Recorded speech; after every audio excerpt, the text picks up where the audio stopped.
Superstory Academy is our effort at 1-3 Creative to go out into the world and discover great stories from the most unlikeliest of places and the most unlikely of people. Going to high schools, really in places where people think that people don't really have something to say, and we find kids who really do have something to say. The reason we wanted to start the Superstory Academy was that we could take the tools that helped us as creators and be able to give them to students and people that are outside the Hollywood bubble. We're big believers that every person on the planet has a story that is not only worth telling, but deserves to be told, but they don't always know how to get it out. One of our biggest challenges in education is to establish writing across the curriculum. My writing skills were actually pretty terrible because I could think about it, but I couldn't write it down. We've taken writing, we've given it real world value, and that's our number one goal in education. Over these 3 years, I learned not only how to write better, but how to write through different mediums.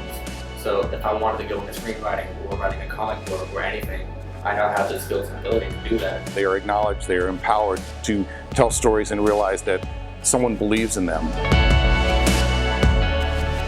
Growing up in Kentucky, I was a heavy creative writer, and one thing I struggled with was having a direction of how to take my writing, how to take my creativity.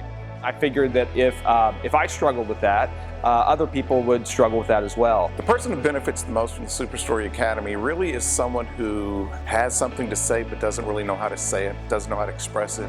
If we can reach these people and find these stories in the most unlikeliest of places, we can give them a structure of not just what the story is, but how to tell it. Then all of a sudden, you have the best of both worlds. You have a product that is emotionally engaging and is relevant to the mainstream entertainment industry in Hollywood, but at the same time, you get a perspective on the world and from writers and from these kids that nobody else has.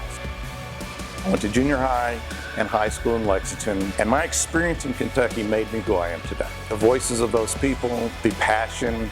I was born and raised outside of Ashland, Kentucky, in a little town called Raceland, Kentucky, population 2,000. You wonder whether somebody from a place like that can come to a big city and actually have a voice. When these students come out to California, we want to preserve the integrity of their Kentucky perspective. We do TV, we do movies, we do a lot of big things, but what we really want to do right now is find voices that no one hears. We want to find where these great stories live, because we don't know if the next J.J. Abrams or the next George Lucas is pumping gas in Iowa or working at McDonald's in Ashland, Kentucky. Let's go to all these places that people don't think of when it comes to great stories, but the fact of the matter is, everybody has a great story. We just want to be able to help them tell it.